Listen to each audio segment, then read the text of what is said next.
Hello everyone, I'm Sinhui. And I'm Adeline. We're from the Postgraduate Research Society here at Swinburne Sarawak. And today we're super excited to finally launch our brand new podcast series, Collab or Collabs. So we've been talking about this for a while now, about creating a space where postgraduate students can connect in a more real and relatable way. Yeah, and we thought, what's better way to connect than by sharing the struggles, the wins, and all the what am I doing with my life moments that we all go through. So with PGRS mission, which is to build a more connected postgraduate community, we come up with this podcast series to keep it real. So without further ado, let's get into it. This is Collab or Collapse, a podcast series brought to you by the Postgraduate Research Society, Swinburne Sarawak. In today's episode of Postgraduate Myth, Fact or Fiction, we're busting some of the biggest myth about postgraduate studies. Things like, do you need to be a top student to get in? And is that six-figure salary really waiting at the end of the journey? And to help us unpack it all, joining us here today, we have Associate Professor Dr. Viknesh Andiappan, who is also the Associate Director of the School of Research here at Swinburne Sarawak. Thank you so much for joining us here today, Dr. Vic. We're really happy to have you with us here in our very first episode. So before moving forward, let's introduce yourself a little bit. Okay. Hi everyone, I'm Vic. I'm the Associate Director at the School of Research, also an Associate Professor here at Swinburne. Been here for about more than 3 years now. Yeah, that's me. So tell us a little bit more what got you interested in doing postgraduate studies at the first place? Whoa. Okay. Well, we're starting off with a very loaded question, but sure. Okay. Why did I do my postgraduate studies? Well, okay, I think a lot of us have this similar reason, but the reason why I opted to go for postgraduate studies is because, number one, I had a good interest of doing research from my undergraduate studies itself. So I got very much interested into doing research and, I'd like to see where this goes further. But what's more important is that I eventually opted to do a PhD. So what brought me into that line was, I saw it as an opportunity to bring impact. Essentially find a way to do research, but at the same time, build my identity to eventually bring impact. So it was a very interesting journey for me to understand who I am, what I like about research, where do I want to bring this research, who do I want to engage with, and so on. So that is essentially the main reason as to why I opted for postgraduate studies. Yeah. Right, Dr. Vic. So just now you mentioned about creating an impact, right? So just wondering, because this is also one of the biggest misconceptions out there, do you really need to be a top student for you to enter postgrad? Yeah, that's a good point. A lot of time the misconceptions about, you have to be a really, really, good student, or you have to graduate the top of your class, you have to be an excellent gold medal winner or something like that. But the truth of the matter is actually not really. It's more towards, well, of course, every postgraduate program has its entry requirements. It has its criteria for sure. You have to fulfill that. Otherwise, we'd be kidding ourselves. All right. But what's more important is that once you do fulfill those criteria, I think what's more important is the passion for doing research. The passion has to be there. And of course, you can't go far without hard work. I think this is the very critical part. You see a lot of students, at least from my experience, I've seen a lot of students where, they're not like the most excellent students in their class, but, they're good students, hardworking, willing to spend the hours to, find solutions to the problems that they're trying to tackle in their projects or in their postgraduate programs. So it all boils down to that. It's the passion and the willingness to go the extra mile, to do your work. So I think that is a very critical part. Right. So I think the key here is your mindset, the motivation, and whether you're really ready to learn and grow throughout the journey. Yeah. So say we don't have to be the top student to get into postgraduate study, but there's this one big worry that how should I pay for it? Because to be honest, the scholarship available would always favor students with a good grades. So is that really the whole picture here? Not entirely, because there are many ways to get funded. The first is, of course, through scholarships, like you mentioned, right? And of course, scholarships have their criteria. They are looking for, specific type of students, personalities. And it all depends on who the funder is, for the scholarships. I'll give examples. Like if, the funders are from corporations, they're looking for, individuals who eventually can, be absorbed into the organization. So they're looking for certain characteristics. So if you're applying for scholarships like that, don't just look at the scholarship itself. You also have to look at who is funding it and what is the purpose of the scholarship. If the purpose is to absorb that candidate back into the program or absorb back into the organization per se, then, the way you tackle the scholarship, you have to orient it that way. Likewise, if it's a university scholarship for the matter, then you need to understand what's the motivations behind the university. So you can break down scholarships into various types. There are, of course, there's the merit scholarship. I use that term very loosely. It means that it's based on your grades, it's based on your performance, it's based on, your excellent capabilities, for the lack of a better word. But there's also other kinds of scholarships. There are scholarships such as, maybe native scholarships. There is, underprivileged scholarships. There is scholarships for, vulnerable communities. There's all these different types of categories of scholarships and funding available essentially, which, it may fit you, it may fit those listening, so you have to dig deeper to see what are the scholarships available. That is scholarships as a funding source. Another way where we see students get funded is through research grants. So I'll give you an example. You have a academic, say a professor or an associate professor or senior lecturer or even a lecturer at a university has submitted a proposal for a grant, and he or she successfully attains that grant. And now in that grant, one of the requirements is to hire a researcher in training. It could be a research assistant, or it could be a PhD student per se, or master's student, depending on the case, right? So they will be looking for postgraduate students to join in. So they have a specific topic because they submitted a proposal to get funded in that topic. So they have to start looking for students. So students can look for these kind of opportunities as a funding source as well. But there's differences here now, because if you apply for scholarships, you have some degree of freedom in deciding what kind of topic you want to pursue, as long as it fulfills the funders' general goals and directions, right? But on the other hand, if you're going for a grant, you want to be funded by a grant, which is attached to an academic, that is lesser room for movement, because the project is already awarded to the researcher or the academic, and it's a specific topic, specific deliverables, and so on. So you have to like it, whether or you have to force yourself to like that topic, for the sake of funding in that sense.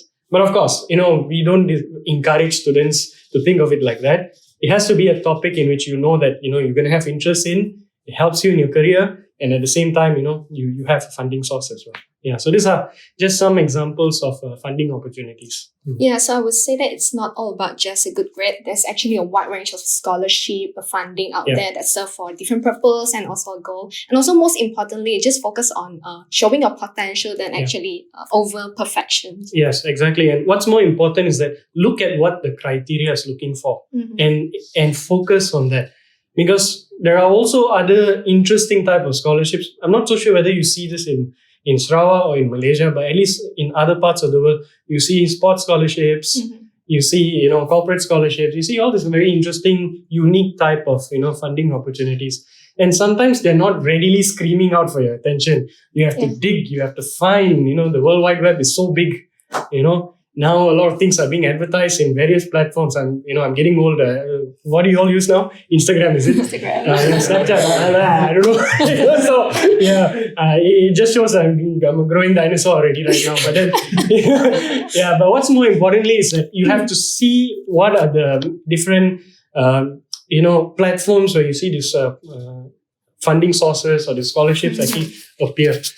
That's a good place for you to find out and understand. What are they looking for? Do I fit this criteria? How can I enhance my application to showcase this kind of thing? And that's very important. Yeah. Right. That actually leads us nicely into the next big question, because you say that we have a lot of scholarships available, but not everyone gets them. And also, even if we get it, it might not cover everything that we need. So the next thing people always wondering is that, can you still work while doing postgrad? Is it doable, or is it just setting yourself up for burnout? Yeah, okay. This is a question that I get a lot from the younger generation as well.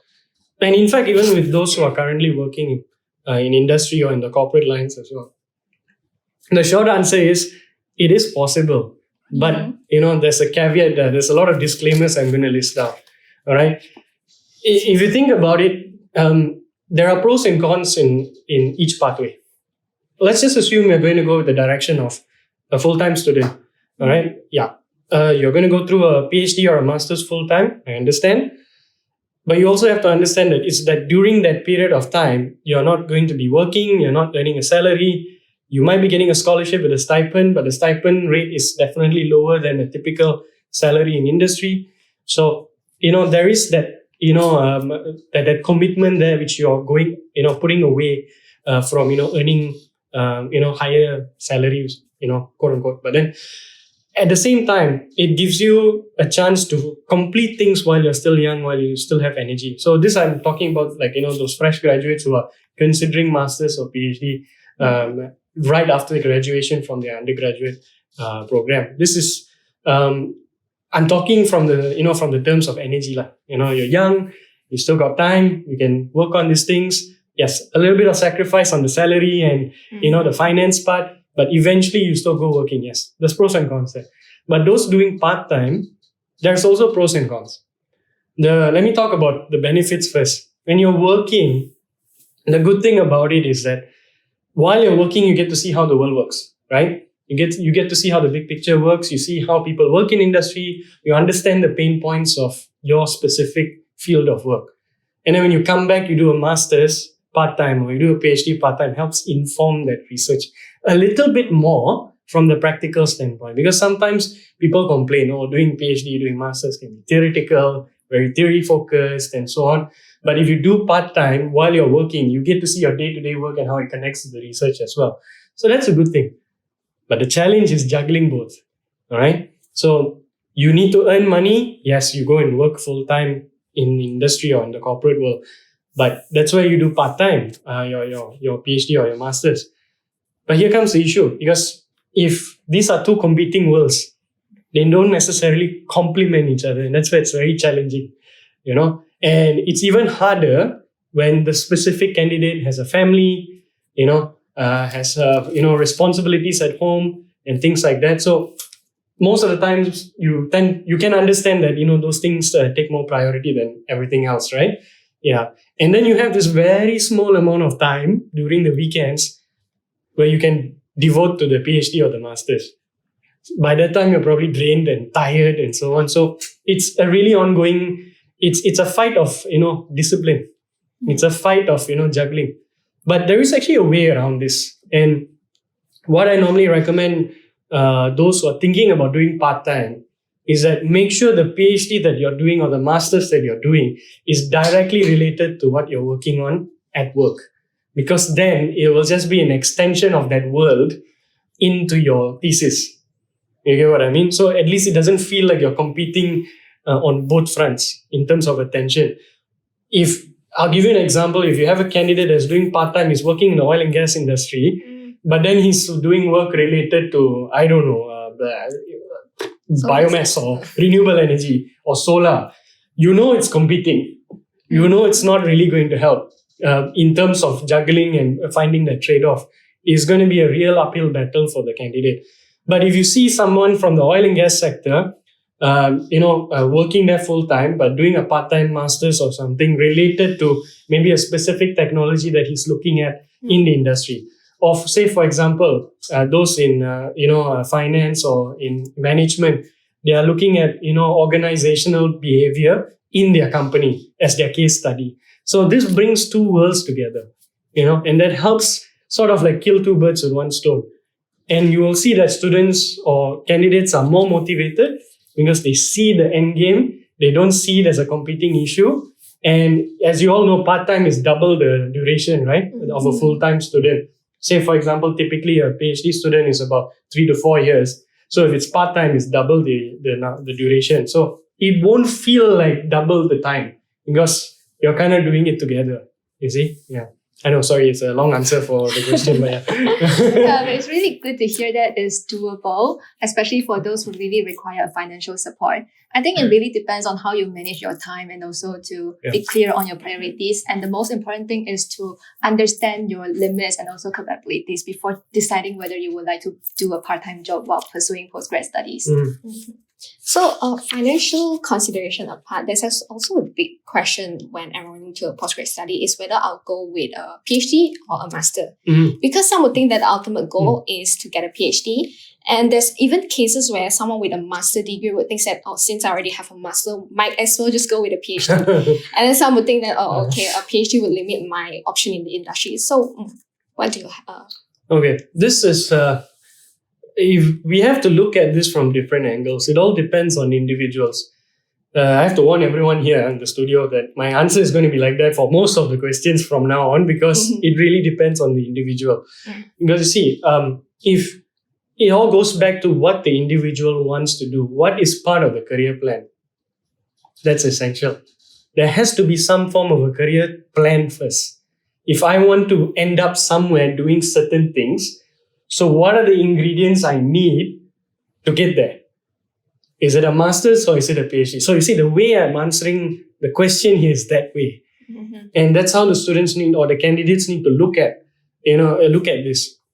It's the end game. What is the goal at the end of the day? Where do you want to be? Say, for example, if you want to work in the ministry and you want to be in, say, the energy division or something.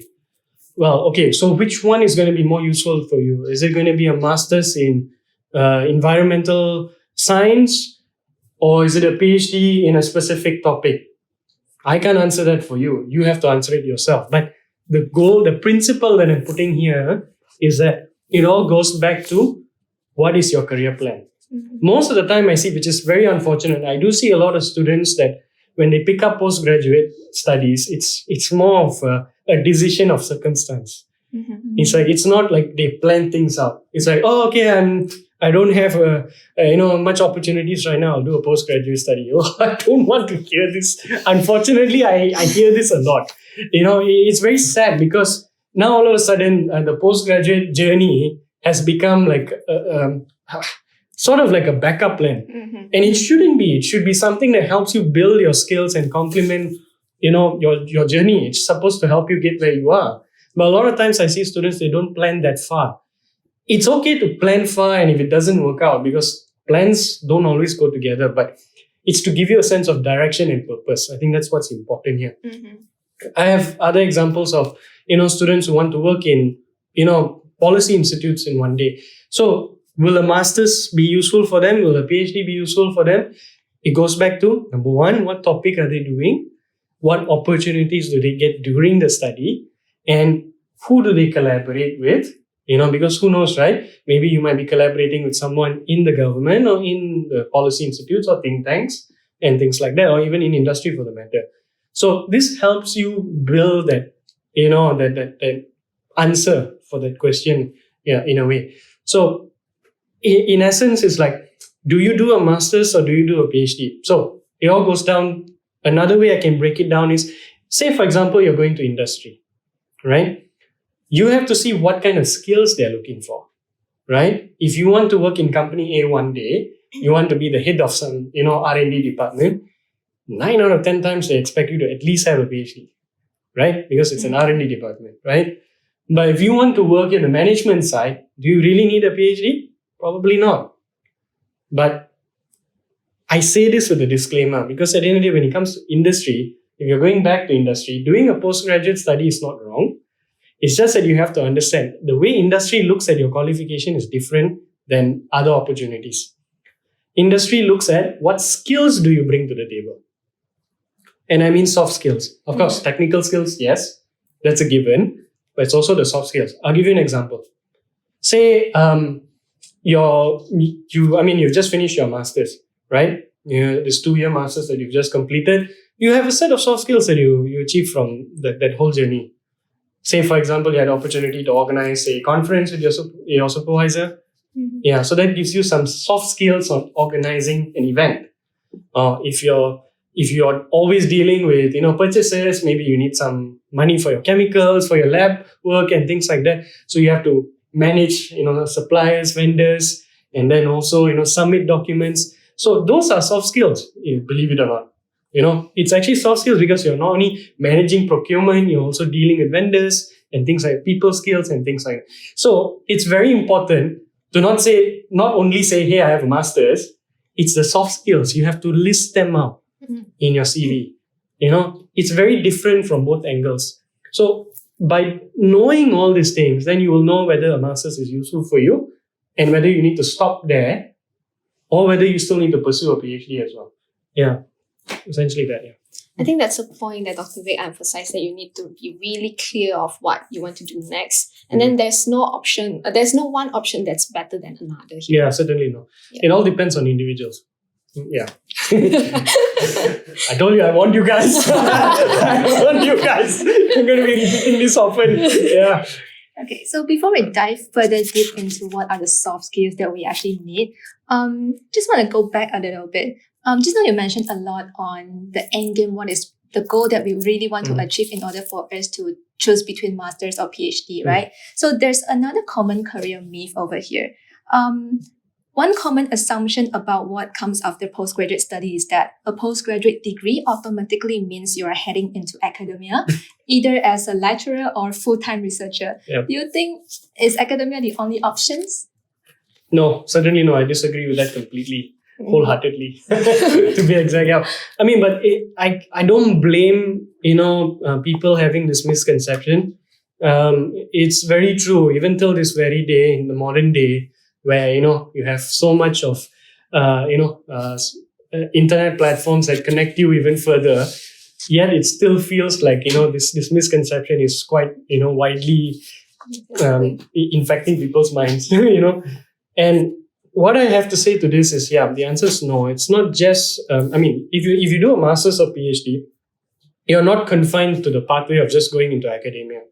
As I mentioned earlier in the previous part, it all goes down to your soft skills. Because when you do a PhD, when you do a master's, it's not only about the research project that you're dealing with. It is also the skills that you gain as a result of that. All right? If your journey has only been about finishing your project, there's something wrong with that journey. All right? It's either you're not supervised properly or you have not taken the initiative to get involved in things. Because one of the beautiful things about doing a postgraduate study, which, I'm just reminiscing back to my days when I was doing my postgraduate study, I really enjoyed the non-research components of it. Meaning that I got involved in so many societies, I helped out in other things. I was, believe it or not, the president of the Postgraduate Society in my university at one point. Yeah, so, and it really benefited me a lot because I got to see, how people think. I got to see how I can manage different people. It gave me first-hand experience. I had different stakeholders all of a sudden. My only stakeholder was my project before this and my supervisor. But then now I have students to answer to, my fellow students, my peers at that time. I also have to speak to, academics as well, because, we have to do a lot of things together and collaborate and get things done for the betterment of the postgraduate community. So that gave me a lot of soft skills, ability to coordinate with people, ability to manage, a budget which was given to us or we applied, at the same time, pitching ideas to the management, well, of course, the university I was in, the postgraduate community reported to the faculty, which is a bit different from Swinburne here, all right? But so we have to pitch to the faculty management. We need this additional resources and support. So this gave me a lot of soft skills that is, it's very hard to define if you just look at PhD as a PhD, that's it. But it's up to you to look at what you have done in your PhD. Have you gotten involved in your postgraduate committee? Did you organize any events with your supervisors? Did you engage with funders? Did you have to do reports? Did you have to come up with documentations and things like that? So these are all soft skills. that are outside the project or the research itself. Writing papers is a form of communication. Going for conference is a form of communication. So that's your communication skills. Yeah. And then chairing some update meetings with funders. So that is your ability to, coordinate interpersonal skills as well. Working with your technicians to get the chemicals in, to get testing done, to organize all these things. Okay, just talking from the engineering side, I guess, and science, So, but at the end of the day, all these things translate to soft skills. So when you all graduate, right, it's not just your project alone. Your project is going to do the talking, but it's also the other things that you've done during your postgraduate studies. And that's where it's very, very crucial. Yeah. And that's essentially that part there. Yeah. So it's good to hear that there's a wide possibility for postgraduate students to go into the industry, but we cannot help but to still listen people say that being postgraduate student is not ready for the industry, because they would think that we're so deep into doing our research, right, and we're not practical enough in that way. So how would you suggest a student to handle this, and what do you think the postgraduate students can do to better align themselves to what the industry actually wants? Yeah, all right, that's an interesting question. So it goes back to, sorry to repeat, but it has to go back to the soft skills that you gained during the postgraduate study. Get involved. I think that's important. Get involved in any kinds of ways where you can attain your soft skills. It doesn't have to be in your postgraduate community. It can be externally as well. Because while you're doing your PhD or your master's, you also have opportunity to join trainings elsewhere. It can be directly or in fact indirectly related to your research. And both cases create a lot of benefit because that helps you build, your readiness. The first important thing is that you must feel unprepared when you first start your PhD or your master's. And that's a good thing. So it means that you need to take responsibility for your development. And that's the beauty. I know some people will argue, oh no, there's no structure. Oh my God, I have to do this all by myself. But I see it as the beauty of the journey. You are now young adults, maybe seniors as well, or mature adults, in charge of your own continuous professional development. So join trainings, whether related or not related to your project. Get involved in, activities, whatever initiatives or charities or whatsoever, so that you can build that skills, right? And you can get better prepared. And then I'll give you another example of opportunities where you can consider career fairs. If you're still in university, I'm very sure that there's going to be some career fair happening every 2-3 months, especially for the undergrads. So even though it's more tailored to the undergrads, right? What's more important is that go pick up as much knowledge as you can from these fairs. Especially if you're thinking about going into industry. You need to sort of transform the way you present yourself to industry. Because I have to tell you a very, very harsh truth. The industry has no time to understand you. It's very fast-paced, all right? Because they need things yesterday. So it's important for you to put it in a language which they understand. Yes, I have a PhD, but what can I do? What is my capability? But of course, don't just list a set of capabilities which are not related to what they want.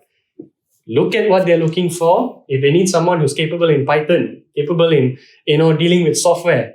So you would say, I did a master's or PhD in so and so, but that should not be the focus. The focus should be, what's your strength in using Python? Maybe because you attended some training somewhere, or your project itself used Python. You can emphasize more on that in your CV. Yeah, so it's about the soft skills. So this is ways where you can get better prepared. Go get help. Get advice from career advisors, from career fairs. This is a good way you're taking charge of your professional development. So you can understand, okay, what can I do to tweak my current academic so-called PhD or qualification to sound more industry ready. Yeah, and don't always sit under a rock. I think that's another important tip I can give. Don't just sit under a rock. I know a majority of your time is spent on doing your projects, but what's more important is also the other element, your CPD, your continuous professional development. So get involved. whether inside or outside the university, do that. Yeah. I think that's a very important point because the skills we pick up during our postgraduate study might not always match with what the industry expects. So, but it doesn't mean we cannot adapt with it. It's just important to just learn their language, picking up some skills along the way, and then also need to let them know how our research mindset could be an added value in this industry. Yes, exactly. And what's more important also to add on here is that, it's important for us to choose the right opportunities as well. Because in industry or in the corporate world, there are vacancies for a lot of positions, but it's also up to our, responsibility or prerogative to ensure that we're going for the right opportunities. I mean, if you go for a position that is an executive level, but it has nothing related to the skills you can offer, then you have to make a choice. And the choice is, do I just go for it because I want to start from there? Or do I look for other opportunities? A lot of times I've had complaints, there's no opportunities for postgraduate students. We seem overqualified, all this kind of thing. One of the mistakes or the problems is you're looking at the wrong places. You don't do a PhD or a master's to become a junior engineer or a junior scientist or a junior admin staff. That's not the focus of a master's and PhD. You are doing a master's or PhD because those skills that you gain from this master's or PhD is suitable for certain type of jobs. That is why, my first point, your career plan. You need to understand what is your career plan. If you know that, then you know what part of your qualification is going to be useful for you to go back out there. Yeah. Right. So I think the key here is staying relevant, whether it's you are going for academia or industry. So now let's move on to another big question here. Here's an expectation where a lot of people have before they even enter postgrad, which is doing a master's or PhD will guarantee a higher pay. So Dr. Win, you think we still get this impression every now and then. Well, again, I think it goes back to my previous point. If you're choosing the wrong opportunities, you're not going to get that so-called high-paying salary that you wish. So it's very important to pick opportunities, appropriately. That's the term I will go with. Pick it appropriately. I'll give you an example. If you've done a PhD in environmental science, where you go to, the coastline and you measure, blue carbon, levels and so on, why would you be applying for an admin role in, a HR company? That doesn't make sense. Of course, you guys might have your own motivations. I won't question that. But if you're going to do that, don't question the salary. Right? It's not fair for us to question the salary because they are looking for undergraduates who are, graduating from their degree. So it goes back to what kind of opportunities that you're looking for. It has to be appropriate. If you do that kind of PhD, I would think you would want to go work in an NGO who deals with, coastal line, environmental measurements, impact measurements and things like that. So then the salary, I wouldn't say it's going to be high, but it's catered to the skills that you offer. So don't always think about high salary, think about fair salary. I think that's important. Yeah, so that's why when you go into certain lines of work, it makes perfect sense that they're paying you for that set of skills. So that impression has to change. Yeah. Of course, like I said, industry is not going to spend time explaining this to you, which is why we as, in academia have to do our part to expose people as much as possible. And I think this is where, this podcast is a very good platform for, for shedding more light on this kind of topics. Yeah.